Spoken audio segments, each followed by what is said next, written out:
Hey everybody, so this is my 2021 Beta 300 RR Racing. Man, this thing is so pretty. It is so pretty. So first thing I gotta do for a modification is put a sticker on from Crystal Loves Moto. I told her I'd toss a sticker on. I think I've decided on the wheel one right up here. Just feels odd to put somebody's number, 102, like so prominently displayed up here. I think I might toss one of these over to a side panel, figure out if I have a sponsor side. I don't know this bike well enough, but I'll probably hold off on these two. I'm gonna put that one on right now, so let's do it. Let's go ahead and put this sticker on that she sent me. The other ones are actually a lot thicker, but I think I like this one for on the front. Like I said, I don't want to place somebody's number up here. So right in the middle, as good as I can get. There we go. We got Crystal Loves Moto sticker right up there.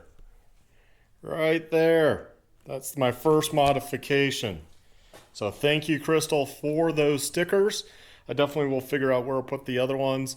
I got to kind of figure out, what I want to do with this bike. Just so everyone knows, I did buy this bike. This isn't a loaner. I bought this. I worked a deal, but it's with how things are with bikes, it's not like a awesome deal, but it was a little something more because I've dealt with them before. Moto Adventures is where I got the bike from, out of Loveland. Awesome place, awesome owner. They take care of people. They don't mess around. They don't play games with you like some other places local to me that I'm not gonna mention.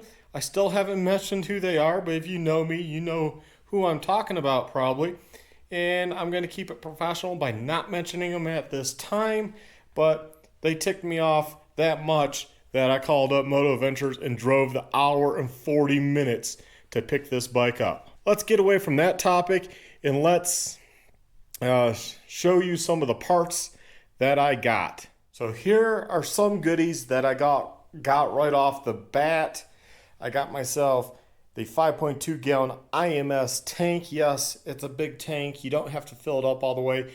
I still have tank foam, so I will put some tank foam in there to help with any slosh. And honestly, if it eats up a little volume on a 5.2 gallon tank on a two-stroke, I don't care, because 5 gallons is going to be more than enough. And because it was a dry brake tank and they didn't have any of their normal tanks in stock, they do sell a kit right here, the dry brake accessories.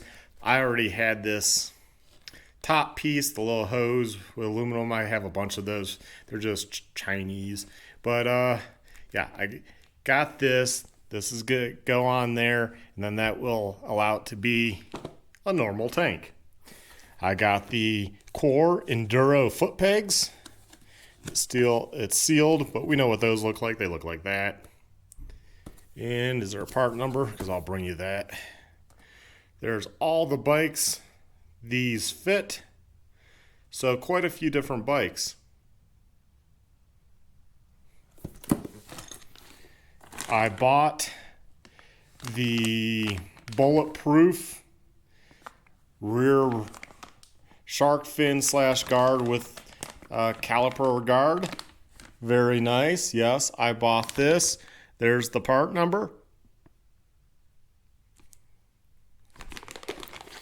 Also got the front shark fin, so when I'm dropping in those boulder fields, I don't bend a rotor. So that's what that looks like. And the option was basically black because they had this in black. It didn't really matter to me. And they had these in a few colors, but matching set. Got black. And then I got this, the OB link guard. It goes on the factory skid plate, which I'm looking for a metal one. I have something in the works, but that is haggling internationally and those things take time, so we'll see what I end up getting. But for the time being, just to have something on the rear linkage here. Although I never had anything on my gas, but you know, let's go ahead and protect this right off the bat. So it wasn't that bad. They gave me a deal, 50 bucks. I got a little discount on that. Got a little discount on this guy and this guy, but I'm supporting an awesome company, so might as well, you know, buy this stuff. Another part I have coming that was not in yet, although they had ordered them, and it might be 2 or 3 weeks. By the time I get it, they're actually going to ship it to me, but the dealer got me the United States Forest Service approved FMF spark arrestor. So, you know, my muffler will be changed out, but for now, you know, I'm just going to have to use the one that came on it. You know, honestly, forest fire has never started because of an exhaust, but I like to be safe. I know guys that don't run them, but you know, that was a little bit of a deal to get the right one, so I went ahead and I have that coming. Now, something my buddy that bought a Beta will love to see is what's under the seat. Hold on.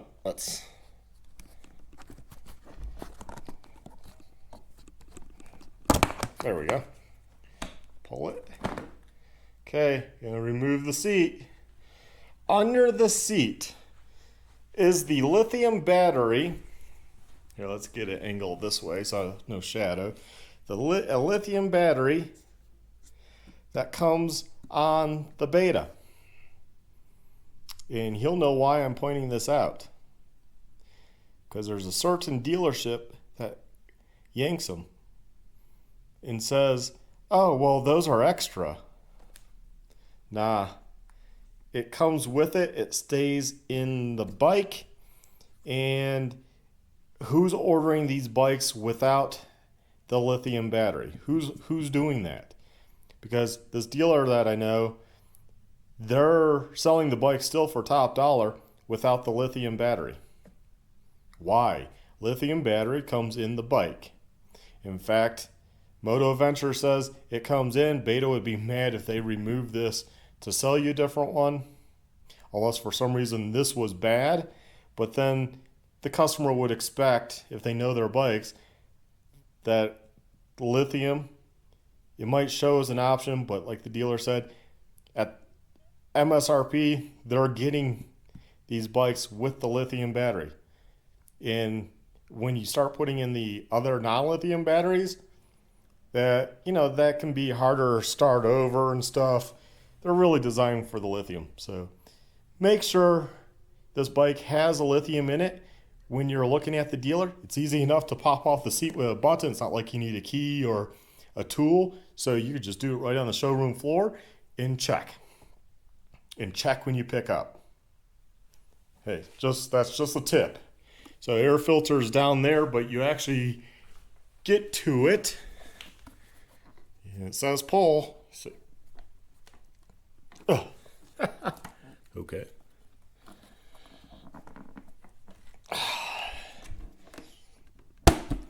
Got the bottom off. There we go. Woo. I should probably add a little oil to those silicone just so they pop in and out. Yep, it's oily. Yep, it's gooey. So that's probably fine. And look down into there. They actually mount the computer underneath the battery. A lot better thought out than the China bike. See, China bike, they kind of put the computer up in here, and they could really mount the OEM under the box like that. Tuck it away. I mean, there's room. Use that space. And that's what it looks like. And actually, that air filter looks like the same one as on that bike. So I might keep the extra one that I bought. Yeah, I gotta jet the carb, so I'm gonna do that real quick. He said all you do is have to remove this right here. The pain in the butt is the bolt on the back side, but you just remove the chain guard. This is just plastic. You can buy a metal one to go in here, or shorty, and that's all you really need, right, for bikes. But remove this, and then you can loosen the boot and turn the carb, and you can get right to your stuff in there, the jets. A lot of room up in here, like I can show my hand in. So plenty of room to, I guess, get to the top end for the needle, right? For the actual jet, or the needle, and then the jets on the bottom. And yeah. Well, I'm gonna start putting on this stuff, so let's have a look at what it looks like when I'm done. So as you can see, I removed the tank. Tank's over there. It comes off pretty easy. Not a big deal. 8 mil, so 8 mil. The side panel plastics were all 8 mil. There's one here. There's one that goes weird, oddly like that in the stock tank. And then 2 on top. Both sides removed. Take the gas cap off. This can be pulled off. I have a feeling I'm going to probably have to reroute that switch and maybe just take that switch off or something and put that elsewhere for rain mode and what have you, or put on a traditional switch elsewhere. But yeah, I'll have to see what I need to do there.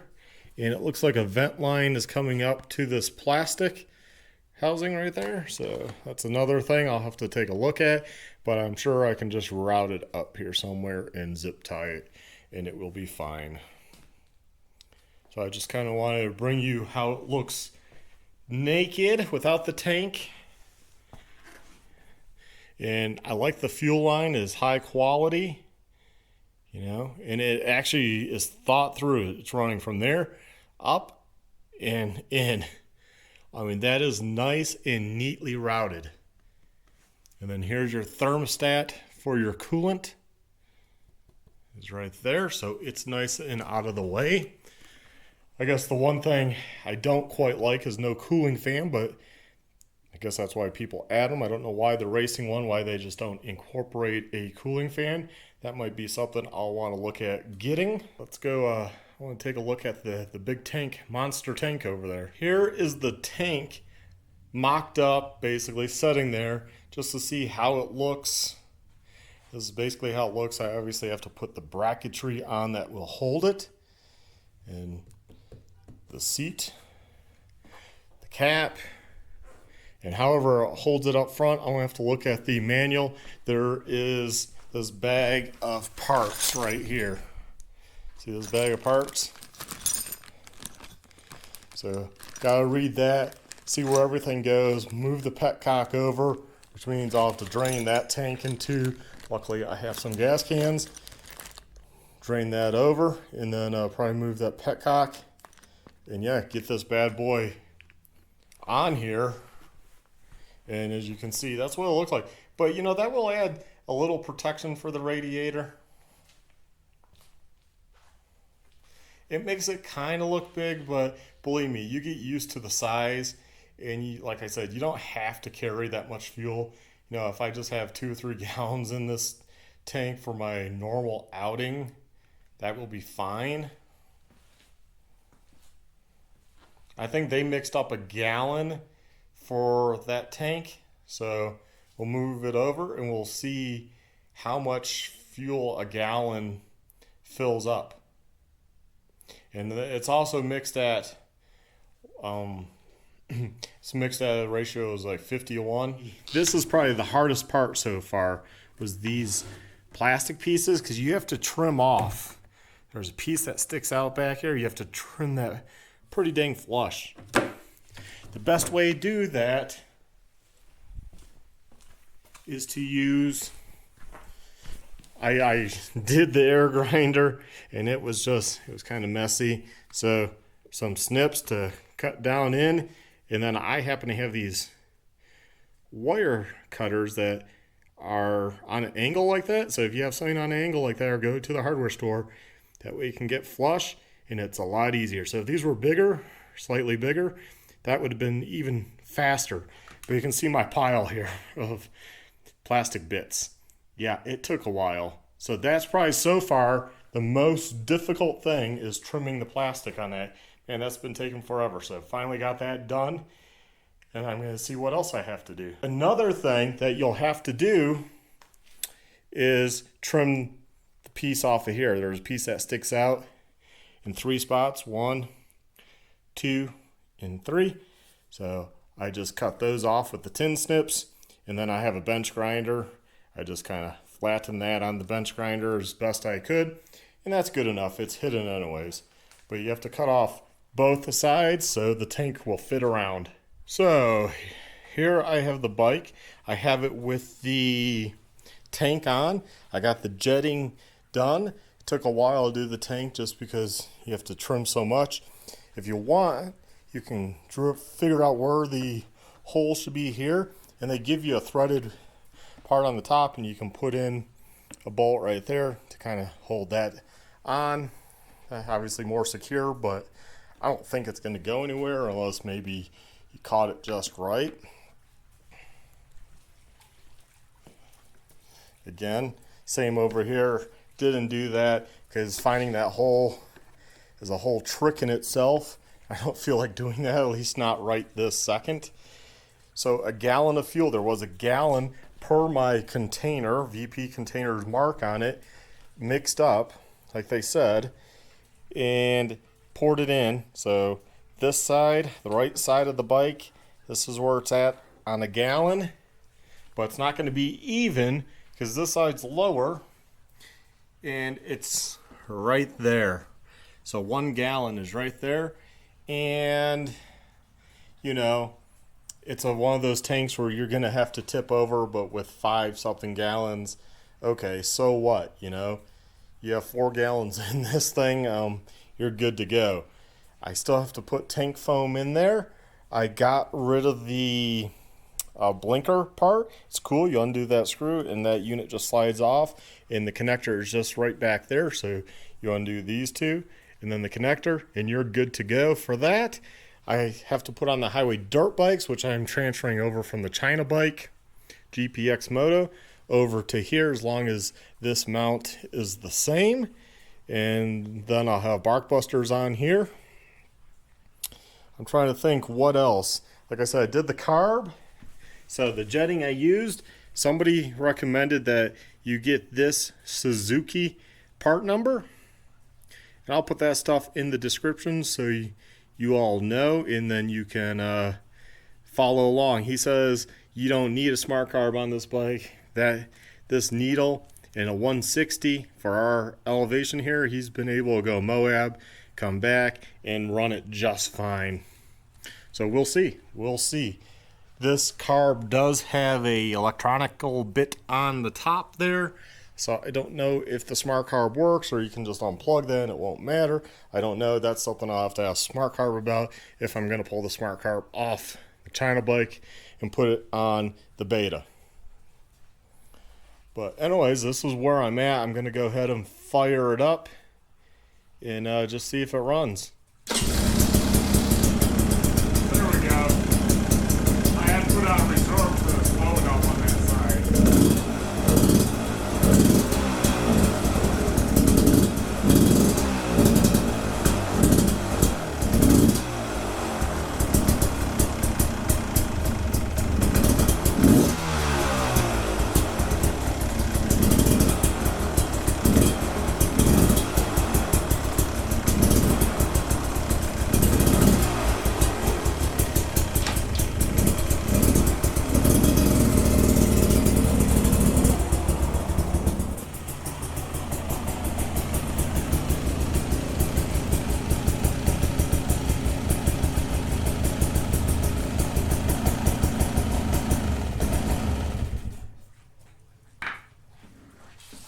So once I got fuel over, as you can see, I barely leaned it once and fuel came to this side, so it looks like fuel can easily get to this side and stay trapped because it's lower.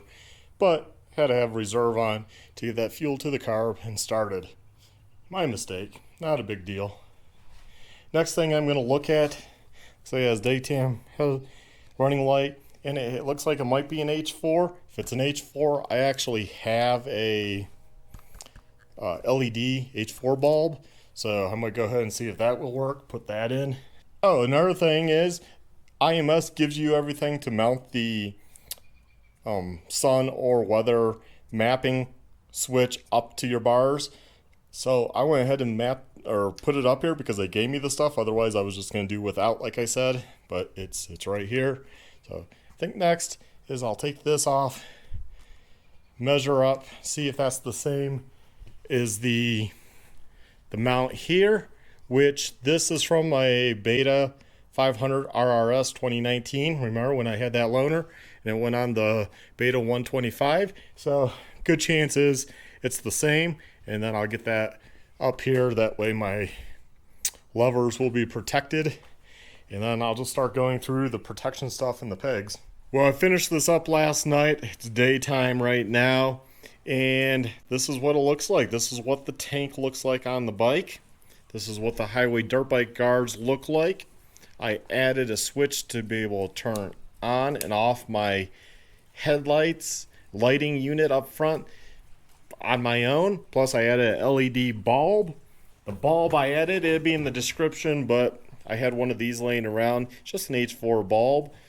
And if you want to see the part number, it's right there, 9003 H4 HB2. And so I added that. I got on my trail sticker. I got on Crystal Lowe's Moto sticker. I got on the bulletproof front guard. That's what it looks like. Just goes there and there. Pretty straightforward and easy. The rear one, you have to take off the rear wheel. But it's not a big deal. You just remove the one pin on the caliper. And then the other bolt, which I just had to loosen the brake line to be able to get that out. And then take the caliper off the old unit here. And then this bulletproof one comes down. It's all one unit, and it has a built-in protector. Although I've never broke a caliper, I'm surprised in the stuff I ride this will be well protected. I got on the IMS foot pegs. That was something else. I'll tell you what, that was difficult. I probably should have did a video on that. You're probably gonna have to trim the end of the springs. They're kind of long, and then this one over here ended up getting sucked into there, but it's not gonna go anywhere, and it works. This side's slightly different because it's not on the hump.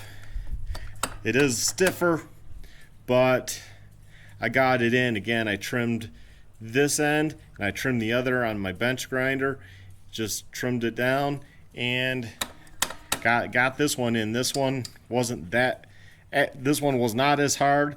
The other side was just next to impossible. So that's, oh, I got on one more thing, the OB link protector on the stock skid plate until I find a all metal skid plate / pipe guard. Then I'll switch that out, but for now just to protect the linkage because I like to ride the boulders. That's pretty much it. You know, this is what it looks like with the big tank. It's really not that big. I mean, it seems big just because, you know, the other tank over there is so skinny and it doesn't have the wings, but honestly, this is not all that bad. And I'm going to put some tank foam in it here in a minute. I just remembered, so I have to dig that out, put in some tank foam, and then I am done for now. And you know, the reason why I swapped over the highway dirt bike guards is because then I have a mirror for the road, which I like. And so yeah, that's the bike all done. And hopefully you're you're excited to watch me ride this bike and get my opinion of this bike, although I'm keeping this one because it's a nice bike. I love it already. The little bit I rode around up and down the street, love it. So thanks for watching. Have a good one. Please like, subscribe. Check out those Amazon affiliate link in the description. It really helps the channel out. Lets me buy some parts to try on this bike over time. So thanks for watching. Have a good one and stay well, stay safe, my friends. Bye.